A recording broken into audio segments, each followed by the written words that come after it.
Bonjour, bienvenue sur le podcast de Ma Révolution Pro, le podcast qui vous aide à sauter le pas de la reconversion professionnelle en vous proposant les meilleurs outils du développement personnel, des témoignages inspirants et des conseils d'experts. Je suis Clarence Mirkovic, psychopraticienne, coach professionnelle et consultante en bilan de compétences. Si vous êtes à la recherche de votre nouvelle voie professionnelle, je vous invite à télécharger gratuitement votre livret d'exercices pour vous poser les bonnes questions. Vous trouverez le lien dans la description de cet épisode. Je vous laisse à présent avec mon invité du jour et je vous souhaite une très belle écoute. Bonjour Aude-Célie. Bonjour. Je suis ravie de vous accueillir sur ce podcast pour évoquer aujourd'hui un sujet très important qui est celui du burn-out. Vous êtes aujourd'hui spécialiste de la prévention des risques psychosociaux, coach en développement personnel et l'autrice du livre Autopsie d'un burn-out, se reconstruire et se réinventer aux éditions Duno, dans lequel vous racontez votre propre parcours autour du burn-out et vous donnez des clés pour vous en sortir. On va commencer par une question très simple parce que le burn-out, je trouve, est un peu mis à toutes les sauces aujourd'hui. On en entend parler à tout propos. Et en fait, c'est quoi réellement un burn-out ? Si je devais lui donner une définition presque chirurgicale, j'aurais tendance à dire que c'est le développement de symptômes individuels liés à l'exposition au travail, au mal au travail en fait. Et le burn-out, on dit que c'est une dégradation de la santé, c'est vrai, parce que c'est une dégradation de la santé qui est physique, elle est mentale, elle est émotionnelle, elle est comportementale. Et donc, en fait, vous avez raison de dire tout de suite qu'on en parle un peu à toutes les sauces. Moi, je voudrais qu'on parle en fait avec un mot français. Donc, on peut en parler comme un épuisement, mais moi, je voudrais utiliser un terme qui, pour moi, est bien plus puissant, c'est l'effondrement. Parce que au moment où il y a la rupture, la personne n'est plus.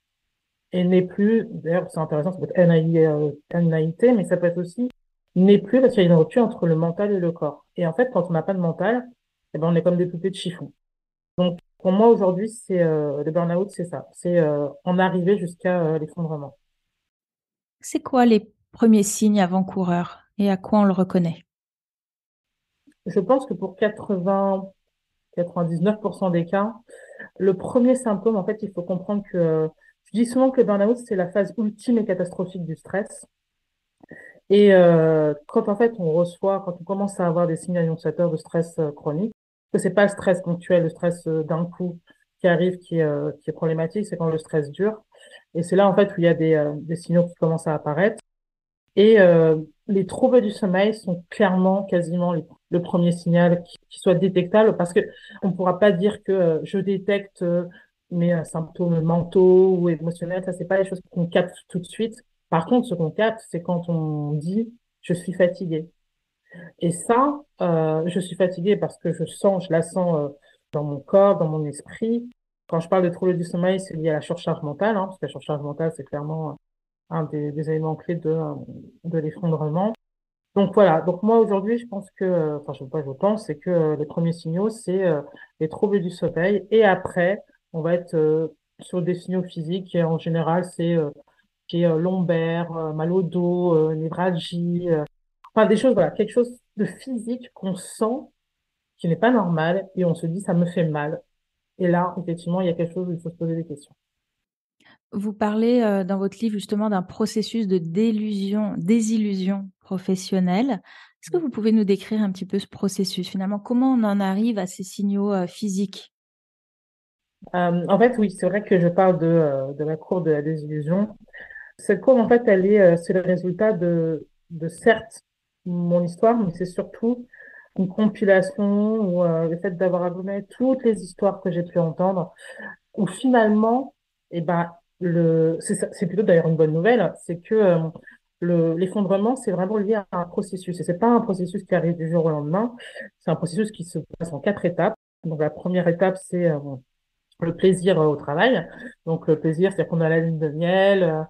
Et d'ailleurs, je dis souvent que l'entrée dans le processus de l'épuisement lié à la personne, c'est la valeur qu'on apporte au travail et à l'effort. Et ce point d'entrée, il est clé parce que ça détermine la façon d'être et la façon de tenir le coup finalement dans le travail. Au travail, il est impossible de ne pas vivre le stress. Le problème, c'est pas de vivre du stress, c'est quand il n'est pas géré. Et ce qui est intéressant, c'est que l'Organisation mondiale de la santé, en mai, donc c'est en mai 2019, elle a clarifié une chose et que je trouve très juste, c'est qu'elle dit que, donc elle dit le burn-out, c'est le résultat d'un stress chronique au travail qui n'a pas été géré avec succès. Et c'est exactement ça. Parce que sur cette courbe de la désillusion que j'explique dans ce bouquin, c'est que le stress chronique non géré, c'est au moment, et c'est le moment clé où on bascule, c'est où on se rend compte d'une chose, et je traduis par une question, ou plusieurs questions, c'est ça la réalité? Je m'attendais pas que ce travail soit comme ça. Je m'attendais pas à ce que mon nouveau manager soit comme ça. Je m'attendais pas à ce que le nouvel outil soit aussi difficile. Je m'attendais pas à ce que les collègues avec lesquels je travaille soient aussi compliqués.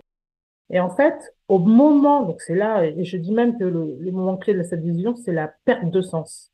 C'est intéressant parce que le burn-out, c'est la pathologie du conflit de valeurs et de la perte de sens. Et quand on a cette perte de sens et cette désillusion, si ce n'est pas accompagné, eh ben, on est en train d'amener à la personne à perdre l'estime de soi. Et si ce n'est pas géré, malheureusement, à s'écraser et donc à s'effondrer. Donc, cette courbe de la désillusion, elle va pas arriver du jour au lendemain. Il va y avoir plusieurs étapes. Donc, au moment où on a ce moment clé, donc de la perte de sens ou de se dire, mais comment ça se fait que ce soit aussi compliqué, qu'il n'y ait pas de solution? Bah, au départ, on va se dire on n'est pas d'accord. En fait, il va y avoir ce premier réflexe de dire c'est pas possible. Ensuite, le réflexe qu'il va y avoir, c'est de se dire je ne suis pas d'accord.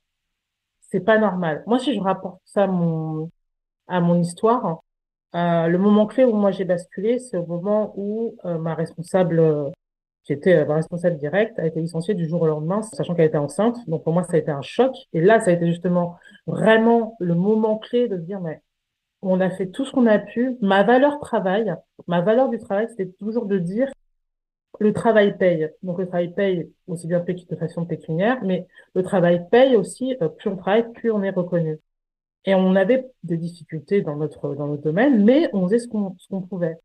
Et cette désillusion-là a été de me dire, mais on a beau faire ce qu'on peut, en fait, ben, on n'est pas forcément reconnu. Et à ce moment-là, quand ça m'est arrivé, quand cette personne a été licenciée, et ben tout de suite, je me suis dit, mais c'est pas possible, c'est injuste. L'étape d'après, la colère, c'est pas normal. Je veux qu'on m'explique pourquoi c'est comme ça. Et à ce moment-là, je me rappelle que j'avais eu un entretien avec mes responsables, donc c'est DRH France et DRH Europe, qui étaient devant moi et qui n'ont pas forcément expliqué qui n'ont pas donné de réponse, mais en tous les cas, il y avait vraiment cette étape-là de colère en me disant ce n'est pas possible, c'est injuste, qu'est-ce qui se passe? Et en fait, plus le temps va couler, enfin va s'écouler, on voit que les choses ne changent pas, donc le stress n'est pas géré, et ben à un moment donné, on va arriver à ce que on perde de plus en plus confiance en soi, on remet en question ce qui se passe autour, on remet en question l'entreprise, on remet en question les décisions, on commence à avoir de plus en plus de pensées négatives, de doutes, et si encore une fois ce n'est pas accompagné, ce n'est pas géré, et ben malheureusement, on va basculer. Donc en général, il va y avoir un moment où en fait on aura pris quelque chose, que c'est là où en fait où les choses vont aller très vite. Parce que souvent je dis que si on veut reconnaître ce que c'est qu'un burn-out, il y a 4 caractéristiques. La première, c'est le fait de perdre la motivation de son travail. La deuxième, c'est d'avoir une fatigue intense. Donc c'est pas une fatigue qu'on va résorber avec 8 heures de sommeil ou un week-end cocooning, etc. C'est vraiment, même au-delà du mot fatigue, je parle vraiment du fait d'être éreinté, quoi. Éreinté, c'est vraiment le dos courbé, on sent la fatigue, on la comprend pas, mais elle se résorbe pas. L'autre élément aussi, ça va être, et c'est là où c'est un signal aigu, c'est ce qu'on appelle la conduite addictive. Et en fait, à ce moment-là, c'est justement que le stress n'est pas géré et donc on va prendre quelque chose d'extérieur pour nous aider à tenir. Donc, en général, ça peut être, malheureusement, ça peut être des psychotropes, c'est-à-dire qu'on aura vu son médecin et il nous aura prescrit la pilule magique, que ce soit un antidépresseur ou un anxiolytique. D'ailleurs, moi, ça a été un anxiolytique. Je me rappelle très bien que quand j'ai vu mon médecin arriver à un moment où je tenais plus, il fallait que j'avais besoin d'aide, quand il m'a prescrit la pilule magique qui était l'anxiolytique, ça n'a fait que retarder finalement la bombe. Cette conduite addictive, le problème, c'est que elle nous donne l'illusion qu'on va tenir, mais en fait, elle ne fait que retarder la bombe. Donc, il peut y avoir sur la consommation du tabac, ça va être peut-être de l'alcoolisme aussi, de la consommation de drogue, et parfois même, et pourtant c'est pas anodin, c'est quand on commence à faire une cure de vitamines, cure de BROCA, etc. Le corps, il a besoin de rien pour fonctionner. Donc, dès lors qu'on va prendre quelque chose pour essayer de tenir, c'est que justement, il y a quelque chose qui va pas, il y a un déséquilibre. Et donc, quand on va avoir cette conduite addictive, on va essayer de tenir. Et donc, le corps continue à absorber le stress, mais il a des limites, le corps. Donc, à un moment donné, il va craquer. Et quand il va craquer de plusieurs façons. En ce qui me concerne, ça a été, voilà, le fait de décider de faire une tentative de suicide. Et j'allais dire le pire, c'est pas le pire, mais quand j'ai fait cette tentative de suicide, j'ai pas voulu faire ça parce que je voulais mourir. Je voulais faire ça pour arrêter de souffrir immédiatement. Et c'est le chemin qu'a utilisé mon mental pour pouvoir faire en sorte que je m'arrête. Pour d'autres, ça va être un évanouissement. Pour d'autres, ça va être le fait d'avoir un accident. C'est dingue parce que, en fait, on arrive à un tel état de fatigue où on a envie que tout s'arrête, que parfois, les gens vont espérer que quelque chose se passe de grave pour que ça les oblige à s'arrêter. Et alors ensuite, quand on est tout en bas, quand il y a cet effondrement, est-ce que il peut y avoir beaucoup de culpabilité à s'arrêter à ce moment-là? Parce que si on s'arrête, les collègues qui sont déjà au bord du gouffre, eux aussi vont être encore plus surchargés. Mm. Parce que peut y avoir cette façon, on imagine que les autres vont nous voir comme des gens faibles, qui tiennent pas la route, qu'on a l'impression de porter à bout de bras l'entreprise ou l'institution dans laquelle on travaille, et c'est très culpabilisant de s'arrêter. Comment on peut dépasser ça? Alors, ce qui est sûr, c'est que je dis souvent que l'épuisement, enfin l'effondrement est lié à trois éléments. Le premier, c'est que c'est au croisement de notre personnalité, donc c'est-à-dire nos croyances, notre façon de fonctionner, notre façon de penser, nos expériences personnelles ou professionnelles. Donc la personnalité va rentrer en compte, bien sûr, mais il y a aussi le modèle de la société.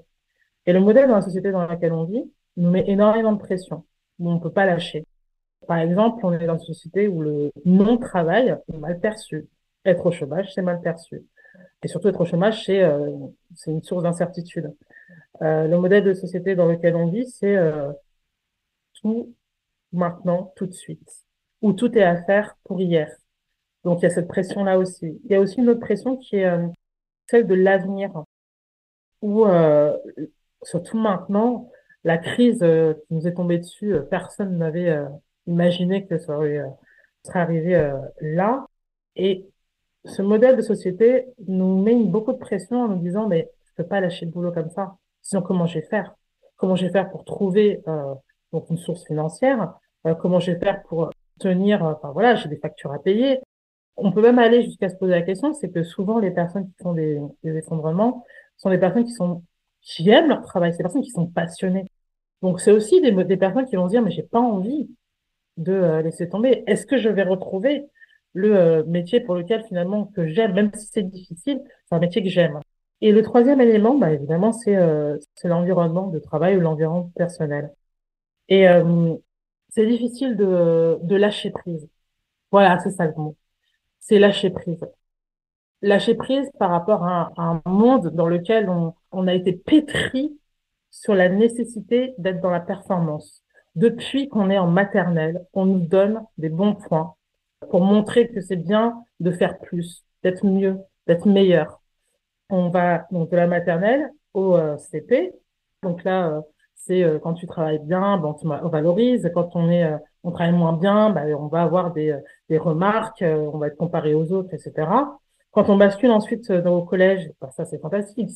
On passe carrément aux encouragements et aux félicitations et les conseils de classe, des choses comme ça. Donc vraiment, on a été éduqué depuis que le monde est monde à faire toujours plus, faire toujours mieux. Donc, dans la société dans laquelle on vit, on ne sait pas faire ça. Et je pense aussi qu'il y a une chose auquel il faut mettre l'accent, c'est la femme. Parce que la femme, elle est dans une société aussi qui exige beaucoup d'elle. Et il y a une chose que font les femmes, plus que les hommes en tout cas, c'est le fait de ruminer. Et le fait de trop penser, c'est quelque chose aussi qui accentue finalement cette pression de je dois assurer si je suis maman, j'assure au travail, j'assure dans ma vie de couple, pour faire en sorte que les enfants aient plein d'activités, qu'ils s'ennuient pas, etc. Donc, on est vraiment dans une société qui ne nous aide pas à ne pas culpabiliser. Et donc, dès lors qu'on sort finalement de ce schéma-là, bah, on peut que se dire, qu'on se sent mal de ne pas être comme tout le monde, de ne pas être dans la performance, de ne pas rentrer dans le fameux schéma où tout le monde est. Et c'est un peu comme le saumon qui remonte la rivière, bah ça demande beaucoup, beaucoup d'efforts. Ça demande vraiment d'être libre et donc de lâcher prise et donc d'être distant de justement ce magma qui finalement prend beaucoup de proportions, qui nous tire vers le bas malheureusement et contre lequel il faut lutter. Le lâcher prise, il y a beaucoup d'injonctions finalement à lâcher prise, c'est pas si évident que ça à faire. Est-ce que, Voilà. est-ce que tu as des conseils ou des choses qui peuvent aider dans ces situations de pré-burnout finalement pour éviter de s'effondrer? En fait, je parle de quatre familles de protection qu'il faut avoir quand on est dans l'organisation. La première famille, en fait, c'est l'observation. Parce que quand on est dans le processus, il y a une dégradation. C'est-à-dire que une personne est rentrée dans la société ou dans l'institution, c'est une personne A. Et comme je l'ai dit au début, les personnalités qui vont dans ce processus, c'est des personnes qui sont très impliquées, très enthousiastes, qui aiment leur travail, qui ont envie de bien faire, qui effectivement cherchent à avancer, à contribuer. Donc c'est vrai que pour lâcher prise, il y a un vrai besoin de savoir dire non, de savoir dire stop et d'être capable de se regarder. Je crois que vraiment pour lâcher prise, il faut essayer de prendre de la distance avec ce que tout le monde fait, ce que tout le monde dit. Mais ça, c'est pas facile de le faire parce qu'on est dans une société où tout le monde fait quasiment la même chose au final. Donc, lâcher prise, c'est moi, je regarde aujourd'hui dans mon domaine de compétences, donc par rapport aux neurosciences, c'est pas notre faute. C'est pas notre faute parce qu'il y a quelqu'un qui décide pour nous, qui est plus fort que nous et qui décide avant nous, c'est notre cerveau. Et notre cerveau, il a un temps d'avance par rapport à notre conscient. Il y a 230 millisecondes d'avance. Donc, ça veut dire que lui décide avant nous de ce que la décision qu'on va prendre, de la réaction qu'on va avoir.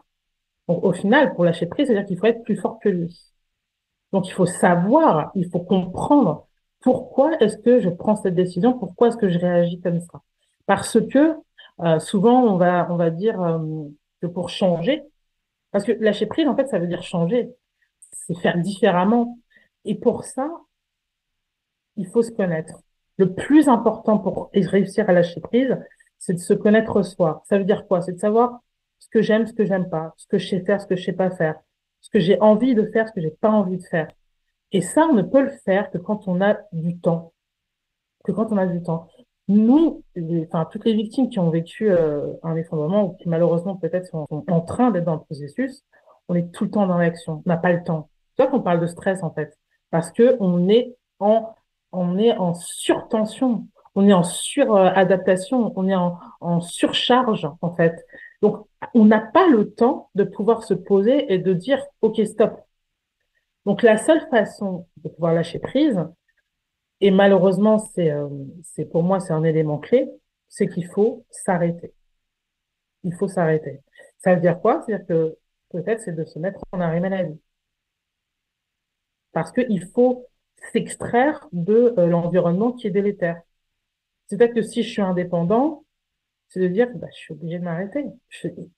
Finalement, le pire, c'est que si on ne s'arrête pas ou si on fait pas attention à soi, de toute façon, on va se planter. Donc, peut-être qu'il serait bien de réfléchir avant, d'éviter. Mais ça veut dire qu'il faut prendre la décision, qui n'est pas une décision facile, c'est de dire stop et de dire OK, je sens que je suis en train de basculer, il faut que je m'arrête. Donc, on arrive ensuite aux étapes de la reconstruction. Finalement, il y a Mm. cet effondrement, il y a cet arrêt qui devient inévitable quand le corps lâche, en fait. Quelles sont les étapes de cette reconstruction? La première étape, c'est le repos. Je compare souvent l'effondrement professionnel ou personnel d'ailleurs comme un portable. En fait, quand on utilise son portable sans le recharger, à un moment donné, il va s'arrêter d'un coup. Ça, c'est le moment où on s'effondre. Pour que le portable puisse recommencer à fonctionner, il faut mettre un câble. Et ce câble, en fait, c'est le temps de repos.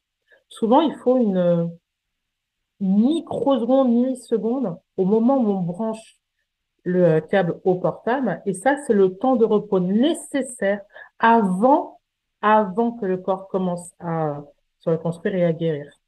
Et après, le portable, qu'est-ce qu'il fait? Bah, il commence à reprendre de l'énergie de manière progressive. Sauf que on va avoir des appels de temps à autre. Donc, en fait, la jauge va baisser. Et nous, comment concrètement ça se passe? C'est que quand on a été en arrêt, OK, il faut se reposer, sauf qu'il y a le quotidien à gérer. Alors, quand on est maman, il y a des enfants à gérer. Ou même quand on est seul. Quand on est seul, il y a la solitude, le vide à gérer, à supporter. Donc, la première des étapes, c'est la reconstruction physique. D'abord, je me repose. Mon corps a besoin de se reposer physiquement avant que les capacités cognitives puissent revenir. Donc, quand on a fait en tout cas, ce démarrage, en tout cas, cette première étape de repos, après, il va y avoir la prise de conscience. Cette prise de conscience, ça va être de se dire, je comprends ce qui m'est arrivé.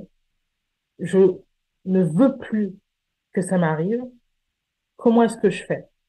Parce que la majorité des personnes qui ont vécu un effondrement, soit elles ne veulent pas revenir dans l'ancien travail où elles étaient, soit elles se disent, et d'ailleurs c'est intéressant parce que je crois vraiment qu'on est toutes et tous à la recherche de plus en plus d'humains dans ce monde.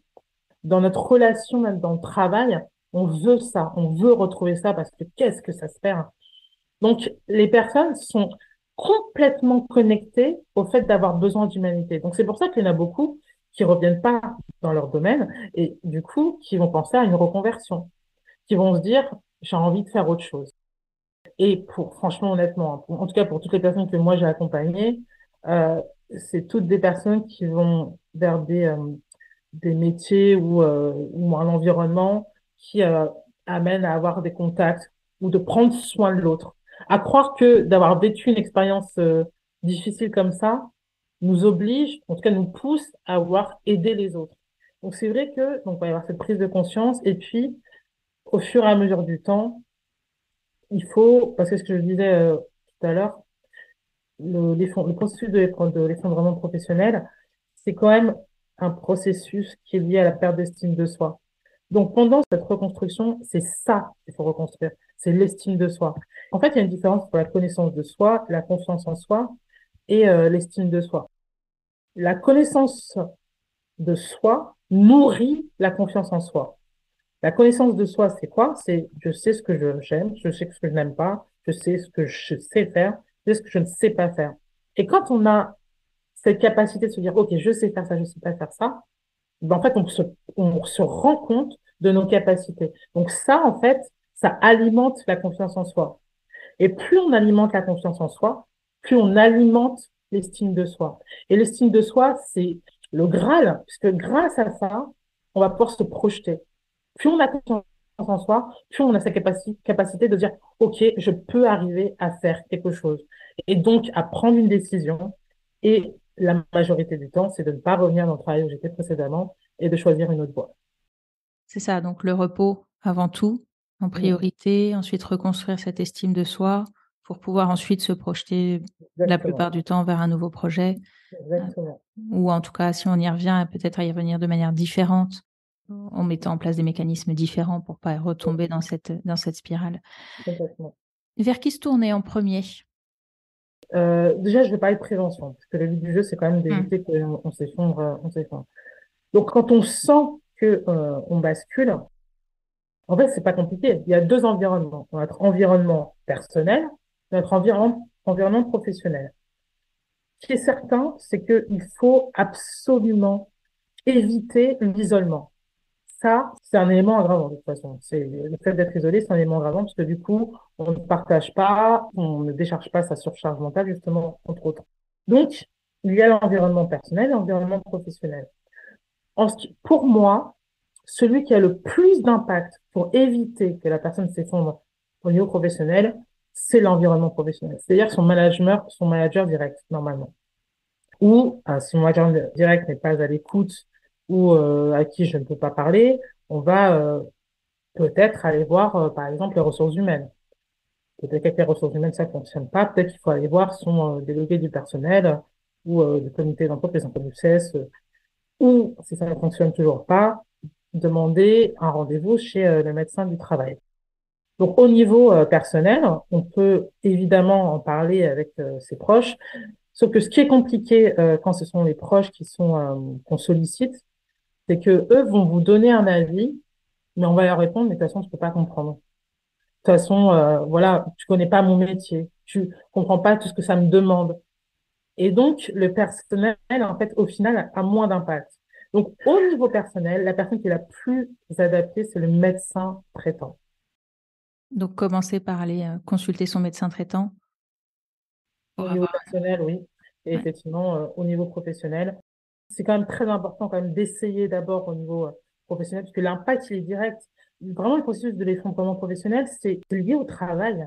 C'est lié au travail réel. Tous Mm. les jours, je fais ces tâches-là pour réaliser, exécuter ma mission. Quand j'exécute ces tâches et ces missions, j'ai des difficultés. Donc, les seules personnes qui peuvent dire, OK, on va t'aider ou on va te mettre les moyens, c'est pas le personnel. Mm. Donc, vraiment, la priorité, évidemment, c'est d'abord que le professionnel agisse. Donc, mon manager, les RH que j'ai dit tout à l'heure. Si on n'y arrive pas, effectivement, il faut se protéger, donc aller voir son médecin du travail quand même. Et évidemment, comme il n'y a pas la solution, aller voir son médecin traitant qui va soit proposer une médication, soit proposer un arrêt maladie, soit les deux d'ailleurs. Et c'est probablement ce qu'il y a de plus important quand on ne trouve pas d'aide au niveau professionnel. Alors, si on est fait partie de l'entourage, si on est un petit peu de l'autre côté, si on accompagne et qu'on voit par exemple son conjoint foncer dans le mur, qu'est-ce qu'on peut faire? La première chose, je pense, qui est importante, c'est en fait, comme la personne est en détresse, qu'elle est vraiment dans cette phase de perte d'estime de soi et de doute, en fait, il faut la rassurer. Il faut la rassurer sur justement, intéressant, parce que c'est ce qu'on disait tout à l'heure par rapport à la culpabilité, ce manque de lâcher prise, c'est de se dire, mon Dieu, si je m'arrête, ça va être catastrophique. Si je m'arrête, mes équipes vont être seules. Si je m'arrête, je vais avoir encore plus de boulot après. Si je m'arrête, je vais avoir encore plus de mails, etc. Et ben, justement, ça veut dire vraiment que cette capacité à lâcher prise et de se dire, j'ai pas le choix. Et donc, l'entourage doit rassurer à ce niveau-là en disant, t'inquiète pas, ça va aller. Ou même si c'est pas que ça va ne pas aller, c'est de dire, mais il y a un choix à faire en fait. C'est soit tu continues comme ça et on s'écrase, parce qu'il n'y a pas que toi qui va t'écraser, il y a aussi nous, la famille, etc. Soit tu t'arrêtes, tu prends le temps et on va y arriver ensemble. Donc, il faut vraiment rassurer la personne pour que, justement, vraiment cette étape de culpabilité qui est quasiment immédiate au moment où on s'arrête, et ben justement, permettre qu'on puisse dépasser cette phase de culpabilité. Donc, rassurer. Mm. Est-ce que tu as des ressources à nous conseiller? Peut-être, je sais pas, des associations, des livres qui pourraient aider? Alors, il y a des associations, effectivement, donc l'association France Burnout, par exemple, ou alors PBO, mais je pense que dans les ressources, c'est pour moi, c'est la parole, en fait, la parole guérit.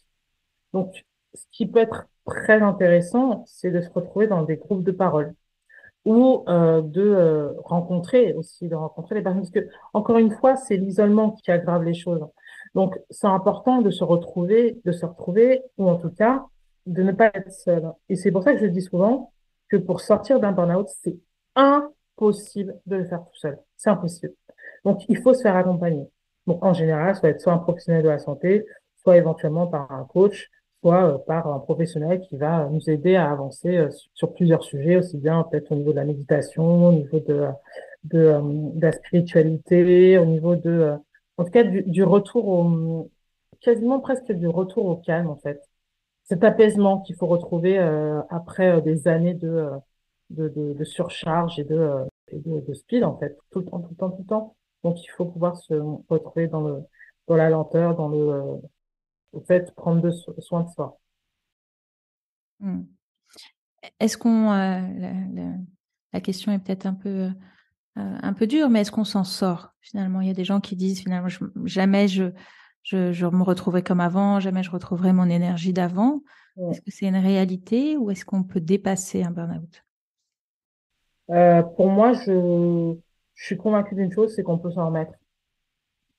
Je ne dis pas qu'on oublie, le corps n'oublie pas, il y a des séquelles. Et d'ailleurs, ces séquelles sont importantes parce que pour moi, elles rappellent, c'est un rappel sur regarde ce qui s'est passé. Parce que si limite on n'avait pas des séquelles, on pourrait facilement retomber. Donc les séquelles ne sont pas là pour rien. Donc je pense que c'est important de se dire que pour s'en sortir, et puis il faut avoir confiance en soi en fait. Je dis souvent que les personnes qui ont fait des effondrements sont des personnes bien, c'est des personnes qui ont des bonnes valeurs, c'est des personnes qui sont positives, qui veulent le bien de l'autre. Même ça, elles étaient solidaires de l'entreprise, elles étaient solidaires de leurs équipes. Donc, il faut se rendre compte que la personne que vous étiez avant que tout ça n'arrive, mais elle est toujours là. Il faut juste la retrouver. Et pour la retrouver, ça veut dire qu'il faut vraiment avoir ce temps, vous retrouver face à vous-même et qu'il y ait quelqu'un à côté de vous pour pouvoir avancer. Est-ce que tu as des derniers conseils à apporter, à ajouter, soit à des personnes qui seraient voilà, proches de la rupture, soit qui seraient déjà arrêtées? Alors, le conseil, en tout cas pour les personnes qui ont l'impression qu'elles sont en train de plonger, écoutez votre instinct. Parce que justement, quand vous sentez que vous avez craqué, c'est que vous allez craquer. Donc, écoutez les signaux que vous recevez, aussi bien au niveau physique qu'au niveau mental. Ce que je dis, moi, quand j'ai décidé de me faire ma tentative de suicide, c'était pas pour vouloir mourir, c'était pour arrêter de souffrir immédiatement. Donc, il ne faut pas se cacher et il ne faut pas se voiler la face. Il ne faut pas croire que je vais y arriver, je vais tenir. Non. Il faut absolument, absolument prendre la décision, qui est difficile, mais de s'arrêter ou de changer quelque chose, en tout cas, pour éviter. Et ce qui est important aussi, c'est que les personnes ou les victimes, parce que c'est vrai, vous avez raison, hein, il y en a beaucoup qui disent je vais jamais m'en sortir ou qui regrettent. Je considère que dans la vie, les choses se font jamais par hasard. Il y a toujours un sens. Le sens, on comprend que quand on a eu pris le temps de pouvoir réfléchir à comment j'ai fait pour en arriver là. Je dis souvent que pour se reconstruire, il y a une question à laquelle il faut répondre. C'est pourquoi je me suis autant investie dans ce travail. Et c'est pas parce que oui, j'aime bien ce travail, oui, ça correspond à mes compétences et tout. Non. Parce que derrière, il y avait une vraie recherche de quelque chose que l'on trouve pas. Donc, et d'où le fait d'avoir essayé, essayé, essayé, d'avoir tenu, etc. Donc, il faut avoir cette réponse de pourquoi je me suis autant investie dans mon travail pour être, du coup, libérée, lâcher prise et se dire, OK. Et du coup, ça ne me fera plus jamais rechuter. À partir du moment où on a cette réponse, il est impossible de rechuter. Impossible. Super, merci. Est-ce qu'il y a une dernière chose que tu souhaites ajouter sur cette thématique? Je suis quand même relativement optimiste. Je suis relativement optimiste parce que je pense à l'exergue de quand j'ai écrit le premier bouquin. J'avais choisi donc Les choses ne changent pas, c'est nous qui changeons de Henri Thoreau. Et ça n'a jamais été aussi vrai. Ça n'a jamais été aussi vrai parce que, soyons lucides et soyons réalistes, on n'a pas la main sur le monde dans lequel on est en train d'évoluer. Le monde Mm. est ultra changeant, on est dans l'incertitude la plus totale, on ne sait pas de quoi demain sera fait, on s'attendait pas à avoir une crise sanitaire, on s'attendait pas à avoir une inflation, on s'attendait pas à ce que le réchauffement climatique aille de plus en plus vite. Donc on n'a pas la main sur ça. On a moins la main sur l'environnement de travail, parce que ce n'est pas nous forcément qui sommes décisionnaires. Donc la seule façon de faire en sorte que tout se passe mieux pour nous, c'est de s'occuper de soi et de se recentrer et de faire attention à soi. Vraiment, le message que je voudrais, c'est faire comprendre, c'est si vous voulez éviter, occupez-vous de Super, une belle conclusion. vous. Où est-ce qu'on peut te retrouver, pardon, si on veut suivre ton actualité?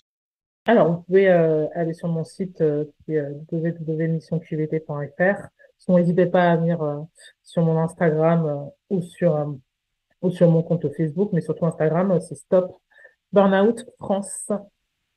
Eh bien super, ben, je mettrai toutes ces références dans la description de cet épisode. Merci beaucoup Aude. Merci beaucoup. À bientôt. Au Au revoir. revoir. Merci d'avoir écouté cet épisode jusqu'au bout.